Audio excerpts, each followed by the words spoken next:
Saudara-saudariku yang terkasih, salam sejahtera bagi kita semua. Saya ingin sedikit berbagi tentang arti kata Kristen dan arti kata Katolik. Sekalipun informasi tentang hal ini sebenarnya sudah banyak sekali tersebar di berbagai media cetak maupun elektronik, tetapi toh sepertinya masih banyak dari kita yang sering bingung dengan dua istilah ini, Kristen atau Katolik. Apakah orang Katolik itu bukan Kristen, misalnya? Mengapa kalau dikatakan Kristen di Indonesia itu identik bukan orang Katolik?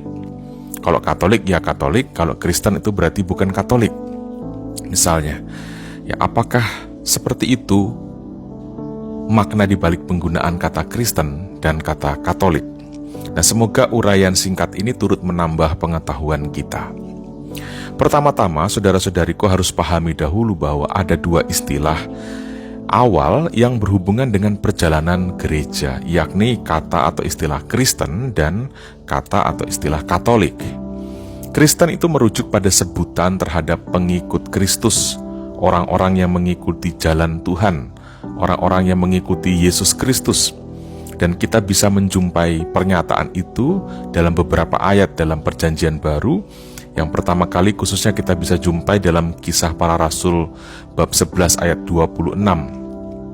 Sedangkan kata Katolik adalah istilah atau kata yang merujuk pada ciri asali dari komunitas Kristen perdana, yang dirumuskan dengan pernyataan gereja yang satu, kudus, Katolik, dan apostolik. Jadi kalau kita sekarang mengenal ada gereja Katolik, itu sebenarnya bukan sesuatu yang baru-baru muncul. Justru kekristenan bisa sampai sekarang adalah berkat gereja yang Katolik itu. Istilah Katolik itu sudah muncul dalam dunia Perjanjian Baru, tulisan-tulisan Perjanjian Baru, misalnya dalam Kisah Para Rasul 9 ayat 31. Mengingat bahwa saat itu belum ada jenis gereja yang lain selain komunitas Kristen asuhan dari para rasul sendiri, maka istilah Katolik di dalam Perjanjian Baru tidak bisa ditafsirkan atau dihubung-hubungkan dengan kenyataan perbedaan gereja-gereja seperti yang kita mengerti sekarang. Saat itu orang tidak memikirkan bentuk gereja atau komunitas Kristen lain di luar ketetapan para rasul. Kemudian dalam perjalanan sejarahnya, istilah Katolik itu menjadi lebih ditegaskan penyebutannya sejak tahun 107 oleh Santo Ignatius dari Antioquia dalam sebuah surat untuk umat di Smyrna yang menjelaskan dan menegaskan tentang satu-satunya gereja yang didirikan oleh Yesus Kristus adalah gereja Katolik. Dan saudara-saudariku, ini bukan klaim saya atau klaim pemimpin gereja Katolik belakangan ini. Ini adalah penegasan di awal perkembangan gereja, jauh sekali sebelum realitas kekristenan seperti yang ada sekarang. Kita tahu bahwa istilah itu dimaksudkan secara jelas untuk memberi penegasan, sekaligus memberi pembedaan pada kelompok-kelompok bid'ah atau heresi pada masa itu, misalnya doketisme, ada gnostisisme, bahwa hanya ada satu komunitas Kristen yang benar-benar asli sesuai mandat Yesus Kristus, yaitu gereja Katolik. Adapun unsur-unsur yang ditekankan di dalamnya adalah soal ekaristi, soal uskup, soal imam. Disebut sebagai komunitas Kristen yang benar kalau setia pada uskup, setia pada imam, dan setia pada ekaristi. Inilah jaminan kesatuan dan jaminan kebenaran iman kekristenan itu. Tidak ada wahyu-wahyu susulan, tidak ada wahyu-wahyu tambahan, tidak ada wahyu-wahyu koreksi atau perbaikan tentang keselamatan yang dibawa oleh Yesus Kristus.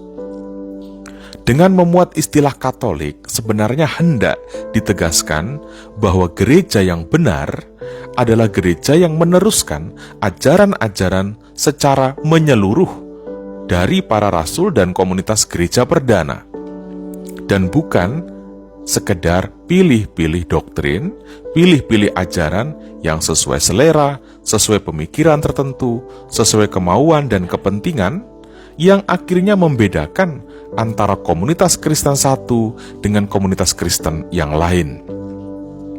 Dengan memakai kata Katolik, hendak ditegaskan lagi bahwa dimanapun komunitas Kristen yang Katolik itu berada, berarti merupakan komunitas Kristen yang menerapkan seluruh ajaran dan tradisi gereja yang tidak berbeda antara komunitas Katolik di wilayah A dan komunitas Katolik di wilayah B atau C dan seterusnya. Maka dalam gereja Katoliklah tampak unsur satu, kesatuan dalam tubuh kekristenan. Sekali lagi, hanya dalam gereja Katoliklah unsur kesatuan gereja itu tampak.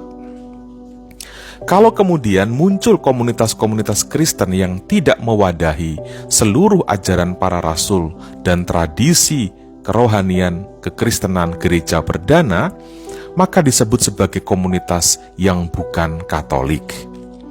Jika bukan Katolik, lantas bagaimana dengan kekristenannya? Saya tidak tahu sampai di situ. Yang saya tahu hanyalah dengan menjadi Katolik, kita menjadi sungguh-sungguh Kristen.